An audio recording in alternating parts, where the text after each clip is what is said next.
Hello dear students, welcome to my channel. आज हम करते हैं worksheet assessment worksheet number 1 for class 8 students. Social science की आपकी ये वर्कशीट रहेगी बच्चों 17 अगस्त की। आप इसको बहुत सीरियसली लीजिए असेसमेंट वर्कशीट को, क्योंकि अगर आपके एग्जाम्स नहीं होते हैं तो इसी वर्कशीट के आधार पर आपको मार्क्स मिलेंगे, इंटरनल मार्क्स। राइट, तो हम लोग शुरू करते हैं। सबसे पहले हम देखेंगे पहला क्वेश्चन क्या है। निम्नलिखित प्रश्नों के सही विकल्पों के सामने आपको क्या करना है, काला करना है, इसको आपको टिक करना है और ऑप्शन को आपको करेक्ट करना है।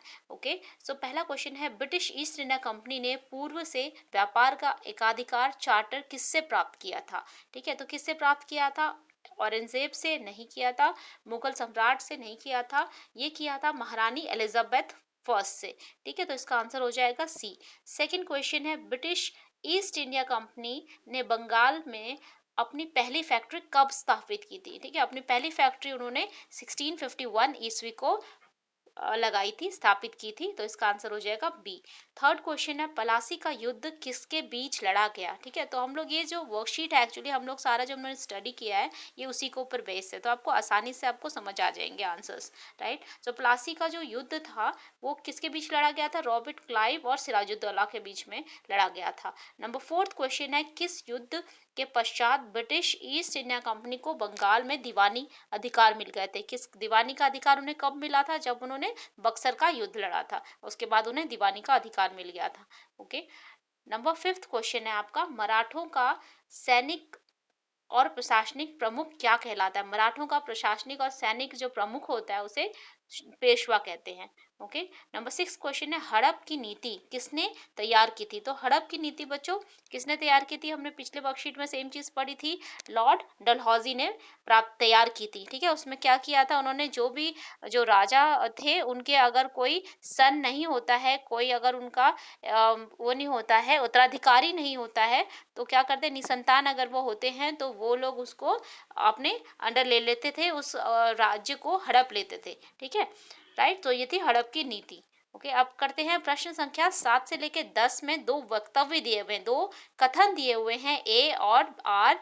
कथन ए और उसका कारण आर। ठीक है, तो उसको ध्यान पूर्वक आपको पढ़ना है और विकल्पों के सामने उसको सही पे निशान लगाना है। ओके, सो विकल्प आपको कैसे चूज करना है, सेम तरह से करना है जैसे हमने अभी किया था पहले भी असेसमेंट वर्कशीट में। ठीक है, उसमें क्या करना है, कथन अगर आपको ए चूज करना है, अगर कथन ए और उसका जो कारण है दोनों सही हैं तो आपको ए जो है आर और कथन ए की व्याख्या सही करता है तो आपको ए चूज करना है। ठीक है, कथन ए और कारण आर दोनों सही है लेकिन कारण कथन की सही व्याख्या नहीं करता है, लेकिन उसका जो रीजन है वो सही नहीं है, तो फिर आपको चूज करना है बी। और कथन ए सही है जबकि कारण गलत है। अगर कथन सी है और कथन जो सही है लेकिन कारण उसका गलत है तो आपको चूज करना है सी। और कथन ए गलत है जबकि कारण सही है तो ये भी चूज करना है डी। ओके, सो पहला क्वेश्चन है आपका कथन ए में, सेवेंथ क्वेश्चन है, भारत के साथ व्यापार में ब्रिटिश ईस्ट इंडिया कंपनी ने बहुत लाभ कमाया। ठीक है, बिल्कुल सही है। इसका कारण क्या दिया हुआ, ब्रिटिश ईस्ट इंडिया कंपनी को पूर्व में व्यापार करने का एकाधिकार प्राप्त था। ठीक है, तो ये भी सही है, तो इसका कथन ए सही है और उसके ऊपर रे उसका जो रीजन है वो भी बिल्कुल सही है, वो उसकी सही व्याख्या करता है, तो यहाँ पर हमारा ऑप्शन आ जाएगा a correct answer. Okay, question number 8 आपका आ गया, कथन ए में बोला गया है, बंगाल के नवाब मुर्शीद कुली खान ने अंग्रेजों का विरोध किया। सही है, उसका कारण क्या था?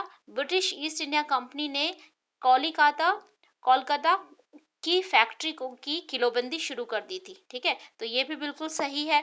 और ये पहला जो कथन है उसका कारण बिल्कुल सही दिया हुआ, वो उसकी सही व्याख्या करता है, तो यहाँ पर भी ऑप्शन आपका ए करेक्ट है। ओके, नाइन्थ क्वेश्चन देखिए, बक्सर के युद्ध के बाद ब्रिटिश ईस्ट इंडिया कंपनी ने बंगाल में कर एकत्रित करना शुरू कर दिया था। सही है, उसका कारण क्या दिया हुआ, ब्रिटिश ईस्ट इंडिया कंपनी ने बंगाल के नवाब के साथ सहायक संधि कर ली थी। ये तो बच्चों बिल्कुल गलत है, बंगाल के नवाब ने उसके साथ सहायक संधि नहीं की थी। ठीक है, तो ये इसकी सही उसकी व्याख्या भी नहीं करता है। ओके, तो इसमें करेक्ट आंसर आ जाएगा आपका सी। ओके, जिसमें क्या है, कथन ए सही है जबकि उसका कारण गलत है, तो हमने आंसर सही किया सी।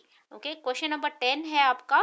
कथन ए, अंग्रेज भारत के उत्तर पश्चिमी क्षेत्र की तरफ कब्जा करने लगे। ठीक है, कब्जा करने लगे, उसका कारण क्या दिया हुआ है? अंग्रेजों को उत्तर भारत की पश्चिम की तरफ से जापानियों के आक्रमण का खतरा था। ठीक है, तो हमने पिछले वर्कशीट में पढ़ा था कि जापानियों का खतरा नहीं था, उन्हें किसका खतरा था?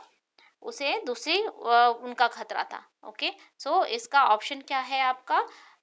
जो इसका रीजन है वो गलत है बिल्कुल। जापानियों से खतरा नहीं था, उनको दूसरे और देशों से खतरा था। ओके, तो इसका जो है रीजन वो बिल्कुल गलत है।